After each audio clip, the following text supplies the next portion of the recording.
Welcome back to episode 4 of Dark Secrets, the hidden truths behind your favourite TV shows and movies. And in this episode, we're going to the horror genre. We are going to be doing a horror, and in this episode, we're going to be doing a horror special in honour of the release of 2 very, very, very good projects. This video is being filmed in honour of the release of Part 2 of Chucky Season 3 back on April 10th, and the horror movie Abigail that released just the other week on April 19th. So this video is going to be in honour of those 2 things that I've just mentioned. It's going to be in honour. This video is going to be in honour of the release of Chucky Season 3 Part 2, a TV series based on the Child's Play franchise, based on the horror franchise Child's Play, and Abigail, a vampire movie about a bunch of criminals who kidnap a little girl who ends up being a vampire and they all get killed. So yeah, it's in honour of those 2 releases, and hopefully you enjoy this. Hopefully you enjoy this video, and in this hopefully you enjoy this horror special. And in this horror special, we're going to be doing something very special. We are going to look at some of the best horror movies that have been released over the years, but this is going to take a dark turn because we're not talking about the horror movies and praising them. We're not talking about horror movies and praising them. We're talking about horror movies and the dark things that happened during production of each of them. There is a lot of dark subject matter coming up, so just be warned. Please be warned that if you do not like horror and you can't deal with difficult things, then please skip this video. I don't want you to be haunted by what I'm about to reveal to you. If you're not a horror fan, I just want you, please only continue watching this video if you're a fan of horror, or if you're okay with hearing some disturbing stuff that happened on the sets of a movie.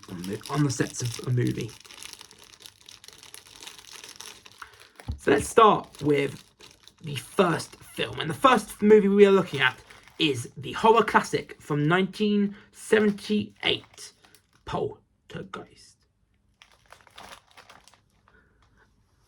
There'll be a little bit of a notice after I'm going to read a paragraph out, and then there's going to be a little notice at the end of it, because I have taken this paragraph from a very reliable website on the internet. So, you ready? So let's get on with it. Like I said, the first movie we're looking at is the 1978 horror classic, Poltergeist. Accidents, mistakes, and unfortunate turns of events are common on any Hollywood set. But when cast and crew members regularly die, and bizarre circumstances cause creepy or inexplicable coincidences across the 3 separate films, it begins to raise the question, is this franchise cursed?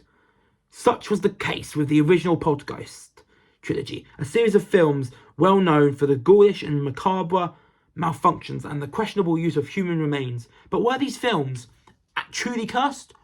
Or were the overworked creatives involved simply influenced by the film's spooky subject matter and seeing things? This article, and this is the notice, this article from Collider.com will present the unusual incidents and let you come to your own conclusion. This piece will discuss real-world abuse, violence towards women, and the tragic deaths of several people. So be warned. Let's get on with it.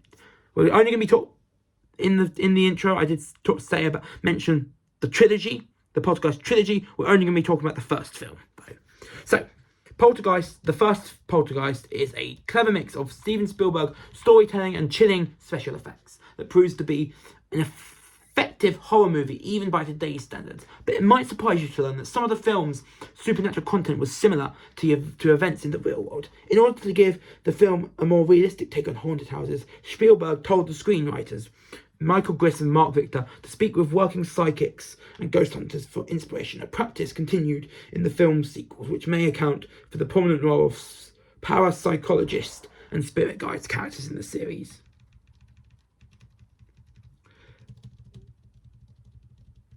Zelda Rubinstein, who played the series' iconic spirit medium Tangina, reported that she was no stranger to the supernatural, even when out of character. One story she told it involved her dog visiting her in a dream when she was away from home. According to Rubenstein, the dog simply wished to say goodbye. When Zelda awoke, she received a phone call from home informing her that a dog had passed away. This sort of strange premonition became something of a recurring theme across the film trilogy, and Zelda was not the only cast member who experienced something otherworldly. Jo Beth Williams, who played the Threeling family matriarch Diane, reported that she once stayed at a home where the bed seemingly seemed to be shaking, only to be later told by the homeowners that it was caused by ghosts. While filming Poltergeist, Williams would often come home to find her paintings and wall hangings askew. She would fix them and head off to set. But when she returned home, they would all be titled again. This especially felt like the act of one of the trickster poltergeists in the film, and Williams worried that something or someone was trying to warn her not to do the film. Similarly, James Caan, who wrote the film's promotional tie-in novel, experienced something abnormal while working diligently in Spielberg's office. As Caan wrote about thunder and lightning, a thunder crash and lightning occurred right outside the window. The lights flickered again, and all of the video games in the office started playing. It was also reported that Dominique Dunne, who played elder daughter Dana Freeling, once witnessed a bookshelf tip and toss books around the room. Compared to the tragedy that found Dunne later, this was barely insignificant. This is the first instance where we're talking about the death of an actor. So unfortunately, a person mentioned literally just a minute ago, Dominique Dunne, who played the elder daughter of the main family in the film, Dana Freeling, sadly passed away shortly after, either during filming or shortly after filming. And this is how it happens.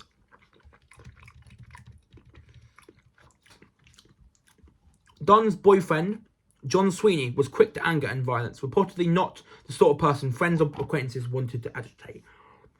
One account suggests that after the success of Poltergeist, a fan complimented Dunne on the street, which enraged Sweeney and resulted in Sweeney attacking the fan. Sweeney's rage and violent behaviour escalated until Sweeney began abusing Dunne physically. Dunne rightfully decided to dump Sweeney, but Sweeney was obsessed with her and refused to let her leave. It's so easy. A restaurant chef, Sweeney thought he could win Dunne back with a gift, a chocolate mask carved in Dunne's likeness. Dunne rejected him and turned him away again, which led to an argument in front of Dunne's home.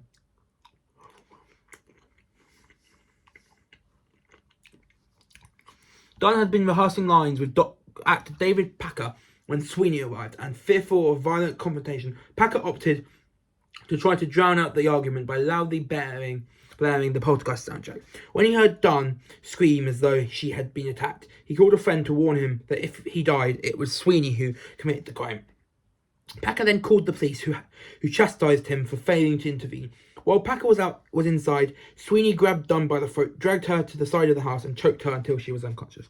When police finally arrived, Sweeney held up his hands, then led them to Dunne's body, which he proceeded to lay down beside. Though Dunne was technically alive, the hospital pronounced her legally dead a few days later. So that was So as you can tell from what I've just read out, Poltergeist was not cursed. I don't believe that there was a curse on the set of Poltergeist, but Poltergeist certainly had its problems, from weird coincidences, weird events, and even the death of a actress. We're now on to the 1980 horror classic starring Jack Nicholson, The Shining. Inspiring devotion, imitation, and obsession in equal measure. Stanley Kubrick's 1980 adaptation of Stephen King's The Shining inarguably stands as one of the most influential, intelligent, and technically superb examples of post-war American horror cinema. From its spellbinding opening sequence through to its gnomic final shot, The Shining eschews the usual bumps and jumps that are the standard stock in trade of horror, and instead creates a mood of ambiguity and paranoia, planting seeds of doubt and uncertainty that linger long after the final credits have have rolled.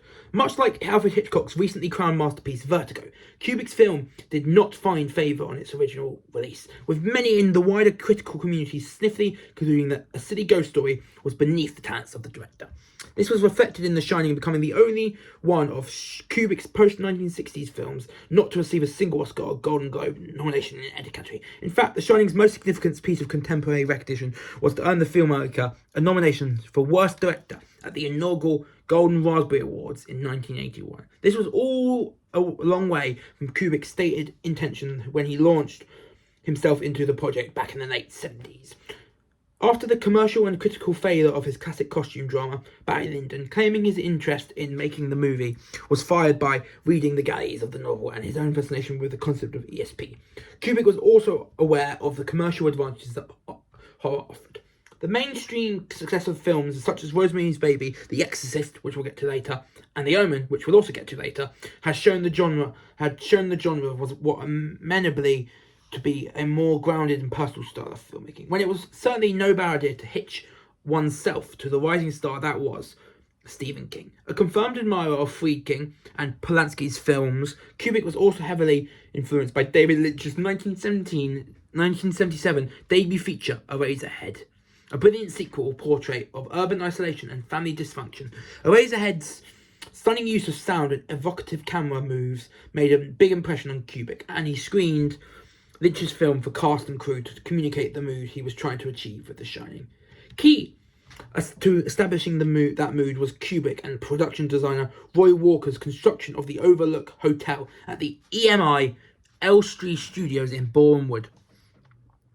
Magnificently lit by director of photography John Alcott, the sets created a vast and seemingly virtual world that appears to be perpetually bathed in bright white light.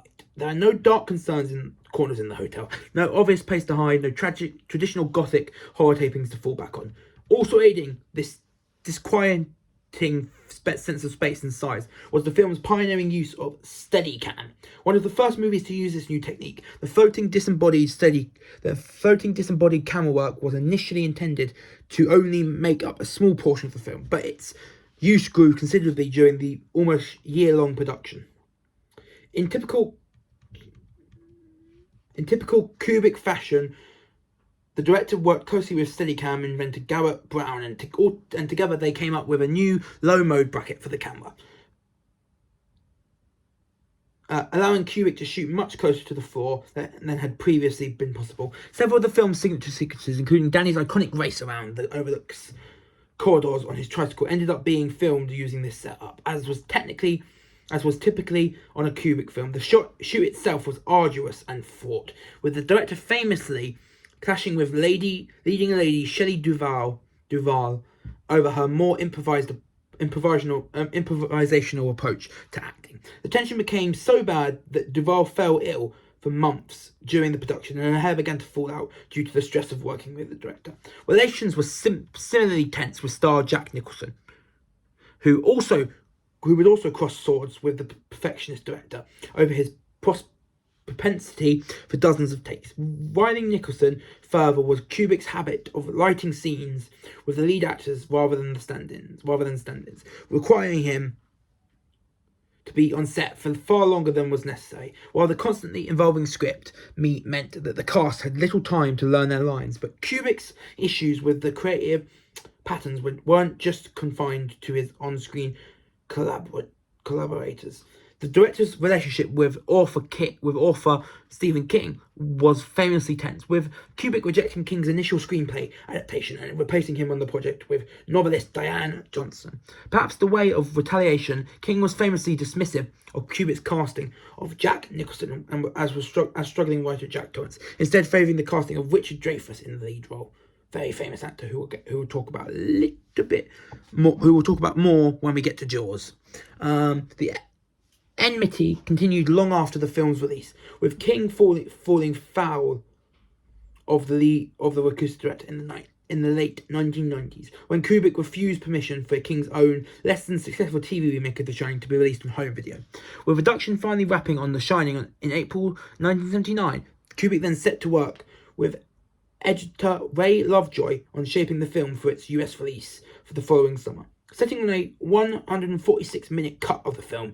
This version of the film was premiered to the press and went on general release in the US on May 23rd, 1980. However, 1 week into its run, Kubrick chose to cut a scene from the film's conclusion, which resulted in a runtime of 144 minutes. While this truncated cut continued to play in US theatres when the film was released in Europe during the autumn of 1980, Kubrick had again trimmed the film back to a lean 190 minutes. This version completely excised characters played by actors Tony Burton and Anne Jackson from the film, but significantly tightened both the beginning and the end of the picture, finally grossing just over $44 million on a $19 million budget.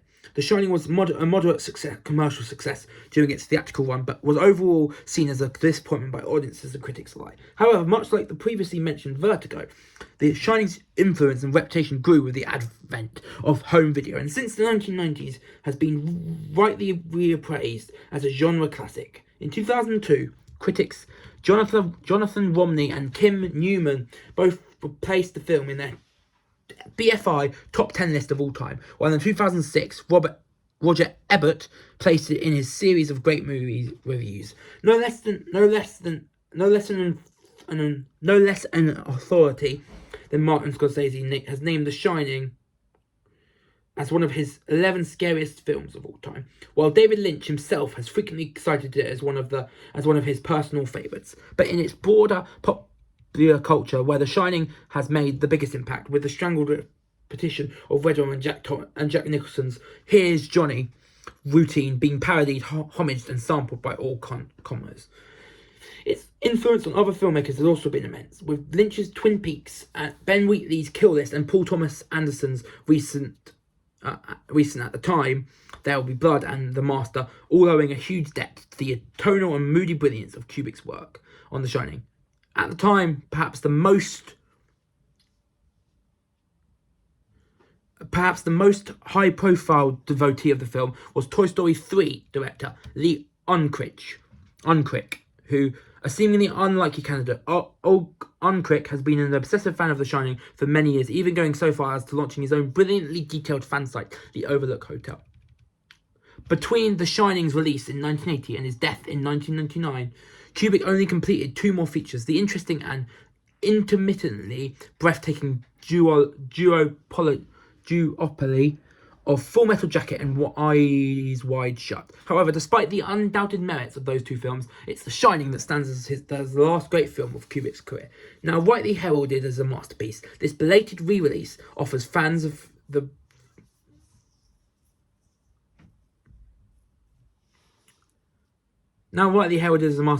a belated re-release offered fans of the film in all its forms a welcome and sadly all too rare chance to engage with that most cinematic of filmmakers in the arena where his work truly makes the most sense, up on the big screen.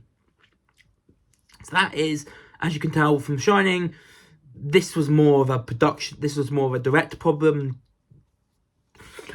Stanley Kubrick, the director of The Shining, was a very set in his ways man. He liked to take many shots. He liked to take many shots. So he's a hard person for the actors in The Shining to work with, especially Shelley Duvall, who played the wife of Jack Nicholson's character. But yeah, that's the dark secrets that happen on set in The Shining. They're less dark than Poltergeist, but still dark enough to talk about on this list. Now we're on to our third film. And it is arguably one of the most influential horror films of all time. The Exorcist. Before we do get onto The Exorcist, I'm going to get myself a bottle of water. Just wait 1 second. Just wait 1 second.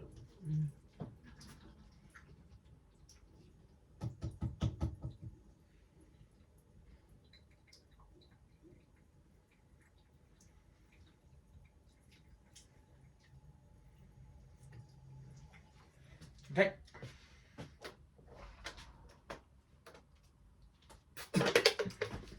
Got my bottle of water. Now we're going to get onto The Exorcist. Okay, The Exorcist is one of the most iconic horror movies of all time. It brought absolute terror to audiences, but everywhere in the 1970s, and would end up being one of the highest-grossing supernatural horror films of all time. Quite possibly the scariest part of The Exorcist is the true story that lies behind it. Exorcist, very dark. The very dark history behind the production. That very dark history in terms of production and stuff. And it was also based on a true story. As if the thought of the horror within this movie being real isn't enough, the events that took place during filming would add a whole other spooky layer to it. Many people believe that the film itself is cursed because of these strange occurrences. Here are 5 unexplainable things that happened while filming The Exorcist. Cast and crew deaths. Number 1, cast and crew deaths before the release of The Exorcist. There were not 1, nor 2, but 9 deaths of cast and crew members before The Exorcist was released. 2 actors scripted to die in the movie died during the movie's post-production. One of the actors, Vasiliki Maliaros, was said to die of natural causes, though the timing is undoubtedly eerie. The other actor, Jack McGowan, died from complications from the influenza virus. 7 other members amongst the cast and crew would die prior to the release.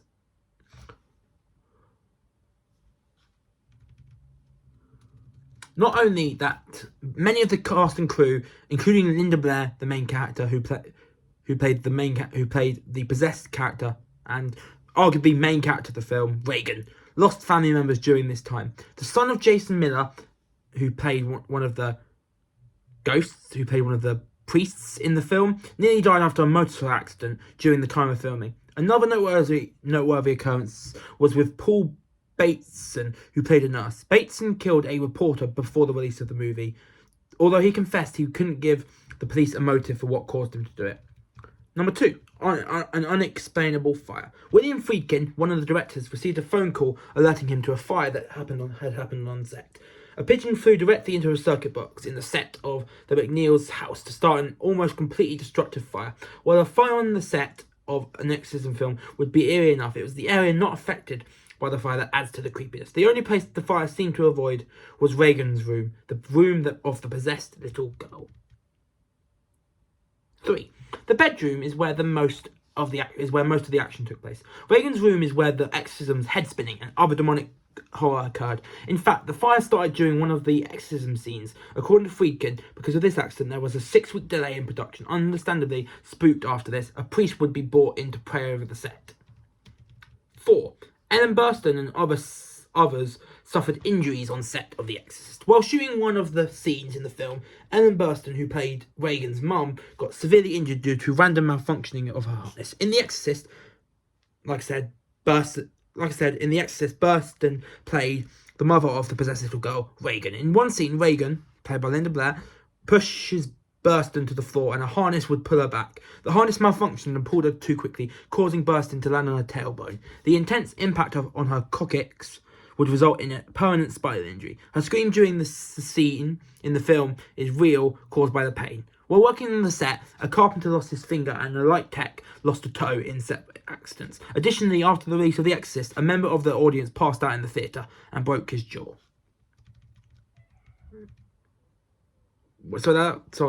Number 4. An eerie warning for the film's priest. Jason Miller played Father Karras in The Exorcist and would be one of the priests to exorcise Regan. During the time of filming, Miller got a frightening warning from a priest who had no knowledge of his part in the film. While handing him a medallion, the priest said, "Reveal the devil.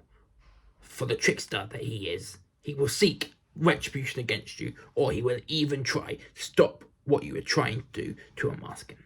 One must wonder what would have caused the priest to deliver such a strange message to a stranger on the street. And finally, number 5, Linda Blair had mental breakdowns during the exorcism filming. Linda Blair was only 14 years old when she starred in her first major movie role. The working conditions on set would be challenging for just about anyone, especially a young teenager. On set, temperatures were often cold, and while everyone else wore protective clothing, Blair wore a thin nightgown most times. During many of the scenes, Linda Blair would be thrust violently with the harness. It isn't surprising that Linda Blair was rumoured to have mental breakdowns during the filming of The Exorcist, especially with the strange things that happened on set, coupled with the working conditions. Despite all these bad things that happened on set while filming The Exorcist, and after The Exorcist was filmed and released, the film The Exorcist went on to gain critical success in the box office and critical success worldwide, and is now goes down as one of the greatest horror films of all time. That's spawned 2 sequels: The Exorcist 2, which is regarded as the worst horror film, one of the worst horror films ever made, and Exorcist 3, which is regarded as a very underrated horror film. We're now on to another film that had a lot of on-set problems, and that is the classic that is The Omen.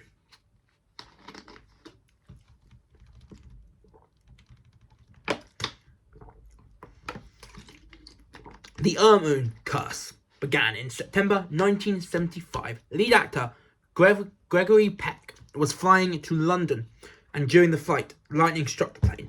Odd, yes, but it's not unheard of. Shortly after, executive producer Mace Newfield's plane was also struck by lightning while en route to Los Angeles. That's twice in a span of only a few weeks. Then writer David Seltzer's plane was also struck by lightning, and while filming in Rome, lightning narrowly missed striking producer Harvey Bernhard. Lightning may never strike twice, but 4 times, and to different people whose only 6 degrees of separation at the time was The Omen. That's theory, but there's more. Speaking of planes, the aforementioned lightning strike was only the first plane-related tragedy connected to The Omen's filming. The planned filming of an action scene for The Omen was delayed, which happens. This meant that Peck was not needed on the set, so a private jet that the crew was going to charter to bring Peck in was not necessary. The next day, news arrived that must have sent chills down the spine of the entire cast and crew. According to the previously cited CBS News article, the plane they had intended to book hit a flock of birds and crashed, killing everyone on board. While that was tragic enough, the plane struck a car driving along the road as it came crashing down, killing everyone in the car. But wait, there's more. The people in the car, the wife and two children of the plane's pilot. At the time of filming, London was under a rash of... At the time of filming The Omen, London was under a rash of explosions set by the IRA, so it sadly wasn't uncommon. What was uncommon was 2 incidents that, again, struck people associated with the film. Mace Newfield, probably already on edge after his plane was struck by lightning, was planning to eat at a restaurant nearby, but apparently no seats were available after a bomb gutted it. The day after filming, the hotel that director Richard Donald had stayed at was also bombed. Still unconvinced, on-set animal accidents also occurred during The Omen's production.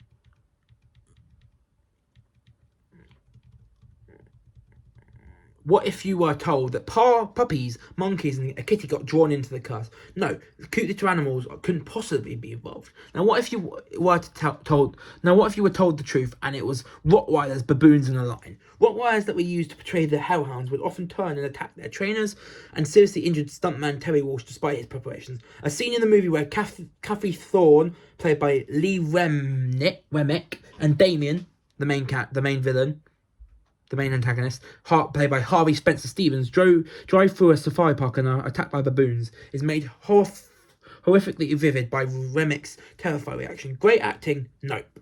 Although she's excellent in the film, the baboons were so vicious, her reaction on film are genuine terror. The day after the filming of that scene saw the death of a zookeeper in the jaws of a lion. Some sources say tiger, but splitting hairs on that one. We're now on to our second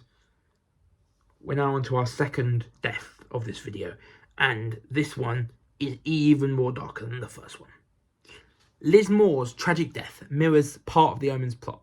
The most tragic event tied to The Omen curse, however, would befall Liz Moore, assistant to John Richardson, who was the special effects designer for the film. The pair were driving through the Netherlands and along the way were involved in a horrifying car accident. As cited in the Lethbridge News, Richardson escaped with minor injuries, but Moore was decapitated by a tyre and smashed into their car. The fact is sickening enough, but there's a ghastly parallel to the movie itself. In one scene, a photographer who's Robert Thorne, played by Gregory Peck, researched Damien's origins. Keith Jennings, played by an actor called David Warner, is killed when he's decapitated by a sheet of glass that falls off a construction vehicle while driving.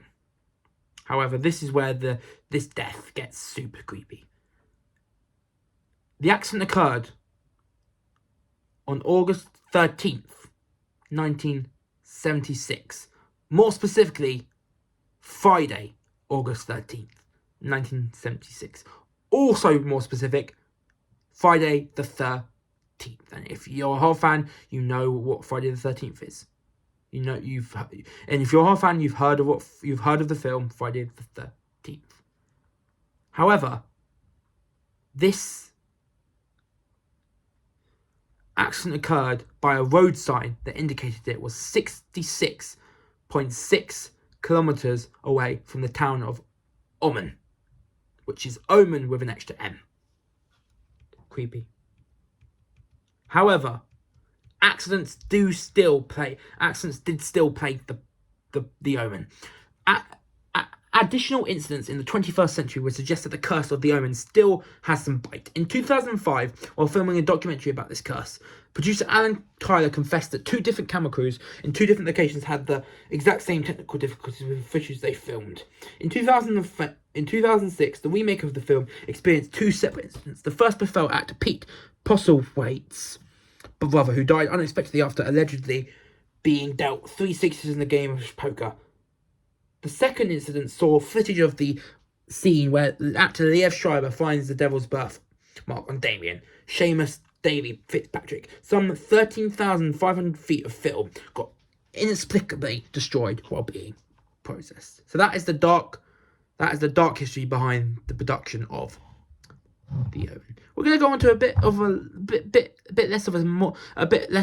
a little bit less of a serious horror film now. The next horror films we're talking about weren't played as much as the previous films that we talked about, that's because we are talking about the Conjuring films. The Conjuring films, if you didn't know, if you're not a horror fan and you don't know what the Conjuring films are, the Conjuring films were based on the lives of the real paranormal investigators Ed Warren and Lorraine Warren. Here are 7 things about the case portrayed in the first Conjuring movie. The Perron family. Number 1, the Perron family. The Conjuring centers around the Perron family, who moved into a secluded farmhouse in Harrisville, Rhode Island in 1971. The real-life Perron family, consisting of Caroline and Roger Perron and their 5 daughters, experienced a series of disturbing and unexplained paranormal phenomena during their 10-year stay at the farmhouse. Number 2, the Warrens' involvement. Ed and Lorraine Warren, renowned paranormal investigators, played a pivotal role in the events depicted in The Conjuring. In 1974, the Perron family sought the Warrens' assistance after enduring increasingly malevolent supernatural occurrences. The Warrens' involvement and subsequent investigation formed the basis of the movie's plot. Number 3, the haunting. The Perron family's experiences at the farmhouse were far from ordinary. They reported witnessing apparitions, hearing disembodied voices, and enduring physical attacks from unseen entities. The supernatural presence seemed to focus particularly on the mother, Caroline, leading to her possession and requiring the Warrens' intervention. Number four, historical background. The farmhouse itself had a dark history. Built in 1736, it was previously owned by the Arnold family, who fell victim to a series of tragic events. Bathsheba Sherman, a suspected witch and the notorious previous owner, was rumoured to have practiced dark arts and sacrificed a child. Many believe that Bathsheba's malevolent spirit haunted the Perron family during their stay, and Bathsheba Sherman was turned into the main villain of The Conjuring, the first Conjuring film. Now we're going to talk about a little bit. This next one talks about the wider Conjuring universe, because number 6 is The Conjuring. Number 5, exorcism. In the first movie, the Warrens perform an exorcism to save Caroline from the clutches of an evil entity. However, no exorcism actually took place at the farmhouse. Instead, Ed and Lorraine Warren enlisted the help of a priest who performed a blessing to cleanse the home and provide comfort to the family. Number 6. The next thing we're going to talk about relates to not just the first Conjuring film, but the Conjuring universe as a whole, because number 6 is the Conjuring universe. The Conjuring has spawned a successful horror franchise, including several spin-offs and sequels. More movies like Annabelle and The Nun explore further paranormal cases investigated by the Warrens. While these films take creative liberties, they remain rooted in the Warrens' real-life experiences. Finally, number 7, legacy and cultural impact. The Conjuring left an indelible mark on the horror genre, captivating audiences worldwide. Its success also reignited interest in Ed and Lorraine Warren's work, prompting people to explore their intense case files and seek a deeper understanding of paranormal phenomena. When writing the script for this video, I did include in the script some common questions asked about the first Conjuring film and answers to them, and just because I'm going to give them to you. And so yeah, these are some common questions that have been asked about the first Conjuring film and the answer to each of them. Question 1. Were the Perron family's experiences actually accurately portrayed in The Conjuring? Answer. While the movie depicts the essence of the Perron family's haunting, certain elements were exaggerated for dramatic purposes. 2. Did the Warrens really investigate the Perron family's case? The answer is yes. The Warrens were actively involved in investigating the Perron family's supernatural encounters. 3. Is the farmhouse still haunted? Answer. In recent years, the subsequent owners have reported paranormal activities suggesting that the farmhouse may still be haunted. 4. How accurate are the events depicted in The Conjuring? Answer. While the movie draws inspiration from real-life events, it takes creative liberties for a more cinematic experience. 5. Did Bathsheba Sherman exist? Answer. Yes, Bathsheba Sherman was a real person and a previous owner of the farmhouse. Historical records suggest she had a troubled past. 6. Were the Warrens as prominent in real life as portrayed in the movie? Answer. The Warrens were respected paranormal investigators, but their portrayal in the movie may have exaggerated their fame. 7. Were the Perron family the ones to experience haunting in the farmhouse's history? Answer. No, the farmhouse had a long history of paranormal occurrences, with several families reporting unusual events. 8. How did the Perron family cope with the haunting? Answer. The Perron family endured the haunting for a decade before seeking the Warrens' advice. They eventually moved out in 1980. 9. Did the Warrens face skepticism from the public? Answer. Yes. They faced skepticism, but they also had a strong following and were regarded as experts in the field, and are probably to this very day horror fans who are probably to this very day still very regarded as experts in the field, in their field of paranormal investigating. Whether or not that's true or not, who knows? But I assume they're still very, very good at what. I assume people these days still remember them as experts in their field from learning about them in movie history and stuff. 9. Were there any documented cases of the physical harm caused by the supernatural entities? The answer. The Perron family reported being physically attacked by the entities, with scratches and bruises appearing on their bodies. 11. Were there any scientific investigations conducted at the farmhouse? Answer. While all investigations focused on the paranormal, no comprehensive scientific investigations were conducted at the time. 12. What happened to the Perron family after leaving the haunted farmhouse? Answer. After leaving the farmhouse, the Perron family continued to experience occasional paranormal activities, but managed to lead a relatively normal life. 13. Are there any other famous cases investigated by the Warrens? Answer. Yes. The Warrens investigated numerous high-profile cases, including the Amityville Horror, made into a film, and The Haunting in Connecticut, which I think was also made into a film. 14. Did the real-life events have a lasting impact on the Perron family? Answer. The Perron family remains connected to the events and the paranormal community, sharing their story and experiences with others. Now, the next one is long, so I might just skip past it or just do a quick summary. But the next film I was going to talk about is The Twilight Zone. But it's pretty long. And I don't want to go too long. It is long, but I can get through it as quick as possible. It is long, but I think I can get through it as possible. Okay, so let's talk about The Twilight Zone, which is a very acclaimed anthology horror film. However, that was released in 1983. However, sadly, a tragic accident during production forever mars its legacy. Running from 1959 to 1964 and created by Rod Serling, The Twilight Zone had been and remains an extremely influential program in TV history. While the popularity of anthology shows ebbs and flows over time, The Twilight Zone is clearly the most well-regarded entry into the TV genre. Its best episodes hold up just as well today as they ever did too. For evidence of just how iconic the Twilight Zone concept became, one that need looks no further than the fact that it spawned not one, not two, but three separate revival series. The first, arguably the most successful of these revivals, came in 1985. However, it's quite likely that revival might not have happened when it did, were it not for the success of Twilight Zone, the movie. While not a massive hit, the movie still made enough money and drew enough attention to make CBS realise that there was still an audience for Adventures in the Fifth Dimension. Yet, while Twilight Zone, the movie, has hardly become a hated film in the decades since its release, the rise of the internet had led to more and more people becoming aware of the real-life horror story that took place during its production. Here's what happened. Twilight Zone, the movie, consists of 4 stories. 4.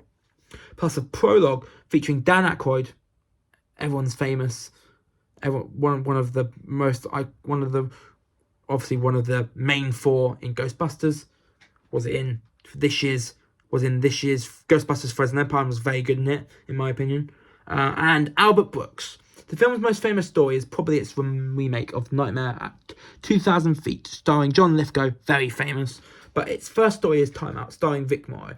Morrow had been acting for decades by that point, playing nearly 100 roles in both films and TV shows over the course of his long career. Unfortunately, Twilight Zone, the movie, would be his last project in Time Out. In Time Out, Morrow plays a racist man thrust into the past and forced to live out life-threatening racist scenarios from the point of view of persecuted minorities. Morrow's character ultimately suffers a terrible fate, seemingly on his way to a Nazi concentration camp.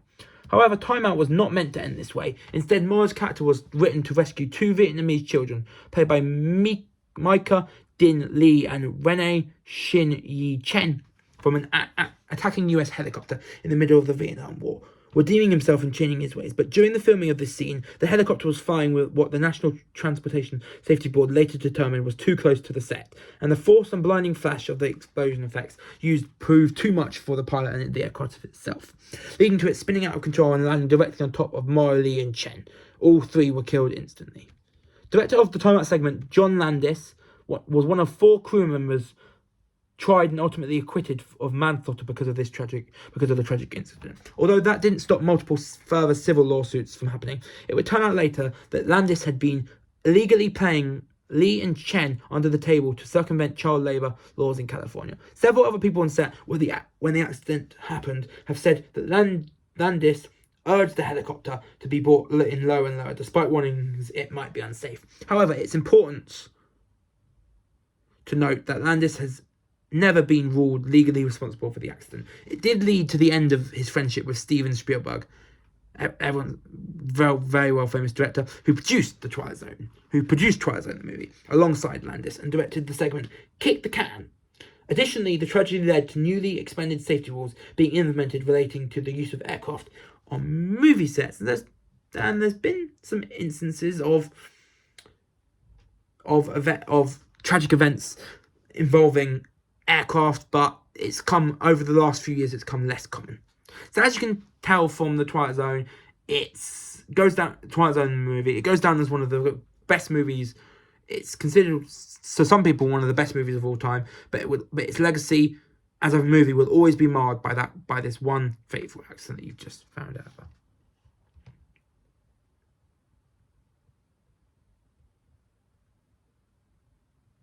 Final section.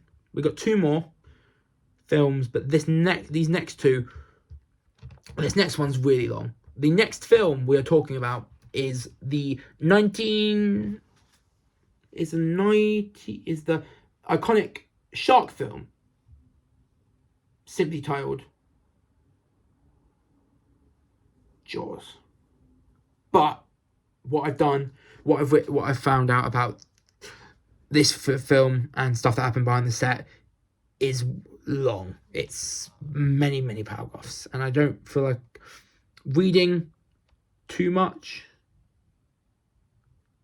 So just because I don't want this video to go on too long, I'm going to end this episode here. I was going to talk about Jaws and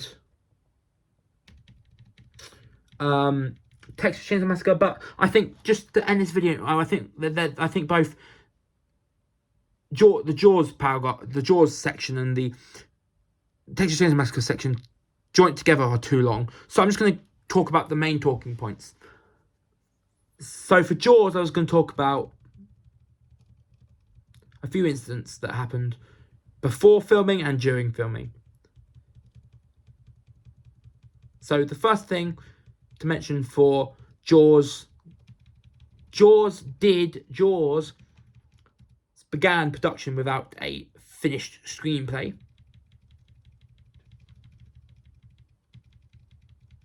Some of Hollywood's most famous actors turned the film down, including Robert Duvall,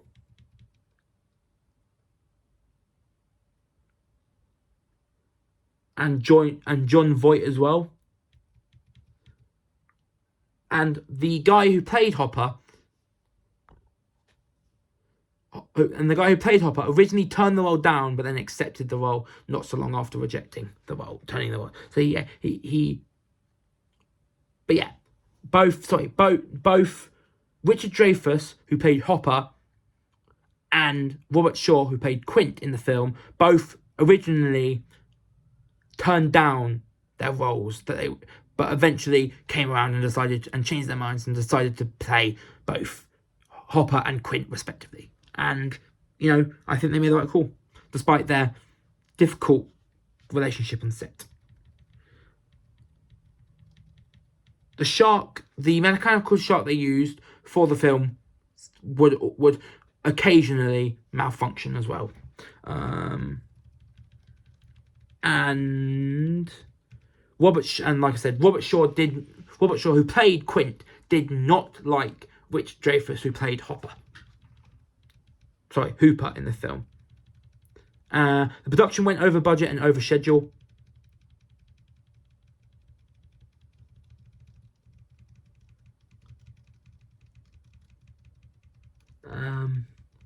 And that's it. That's it for the stuff on.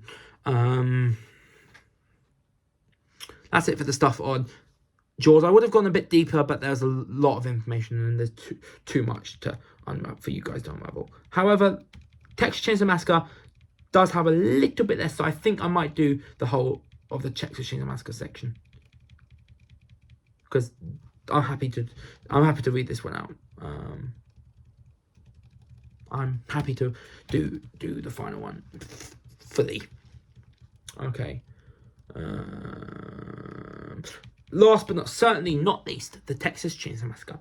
The Texas Chainsaw Massacre is an undisputed horror classic, but the film's overall production went terribly wrong and is talked about nearly as often as the film itself. In many ways, the Texas Chainsaw Massacre is one of the films that originated the slasher genre. 2019 marked its 45th anniversary, and to date,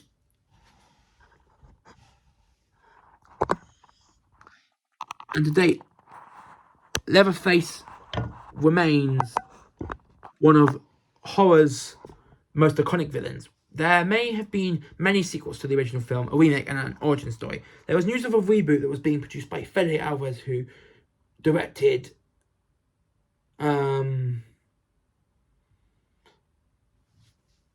2013 Evil Dead remake that was supposed, and this film was supposed to be released back in 2022 when it made waves in the horror genre, community in 2019.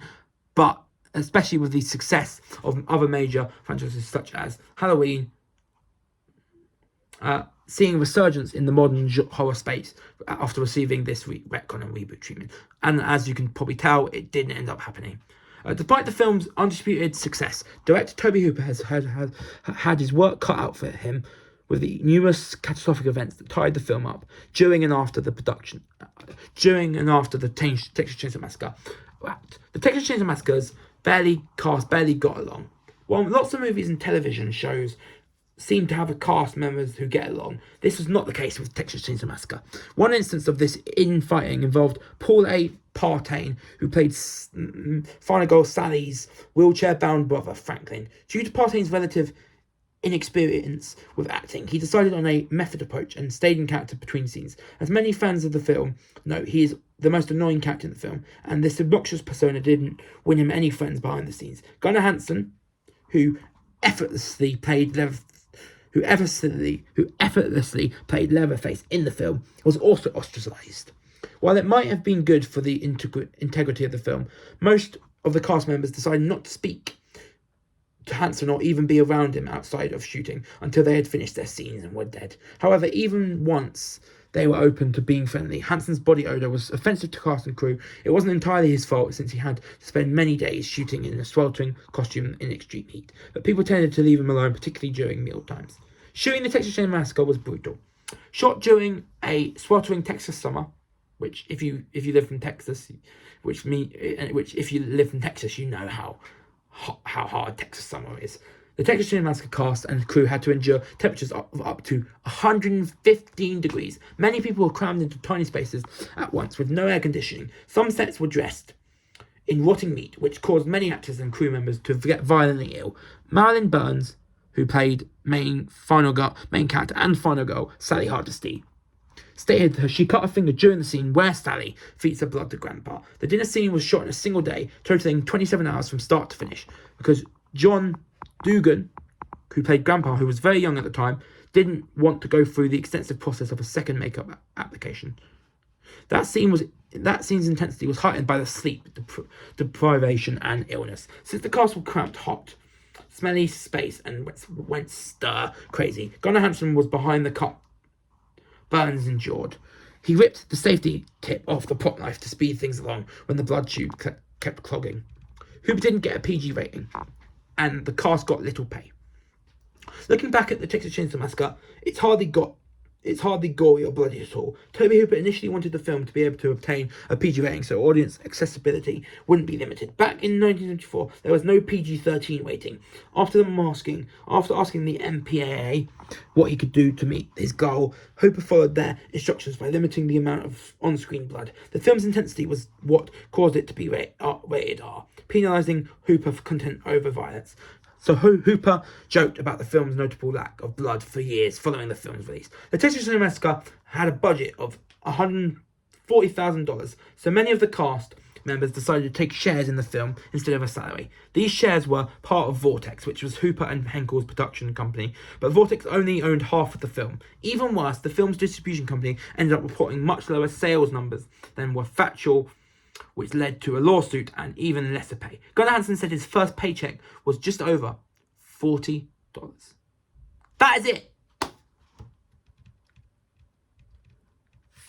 for this episode of Dark Secrets, the hidden truths behind your favourite TV shows and movies. Though fans of horror, and now it's on to the conclusion, though fans of horror love the genre, there are still things that some fans of horror movies don't know, and hopefully this episode has told you about those things. I have been Jonah O'Brien, and I'll see you next time on Dark Secrets, the hidden truths behind your favourite TV shows and movies.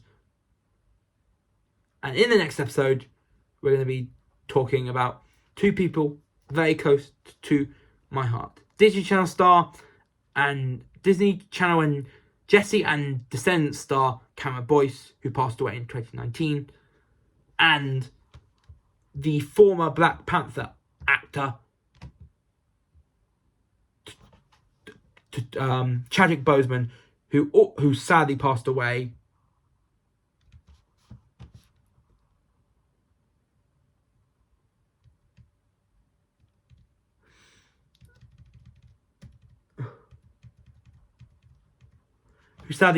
back in 2020. So yeah, we're going to talk about two deaths of actors very close to my heart that happened in the space of 2 years.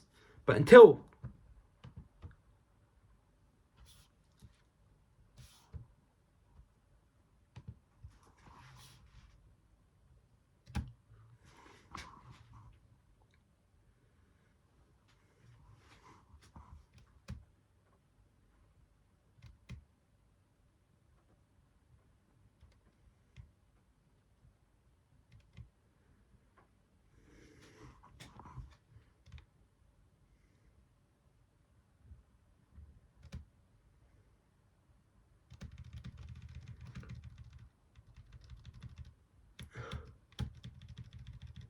Wait 1 second, I'm just going to get... I got rid of the document, so I had my script on, so I just need to go back down to the conclusion.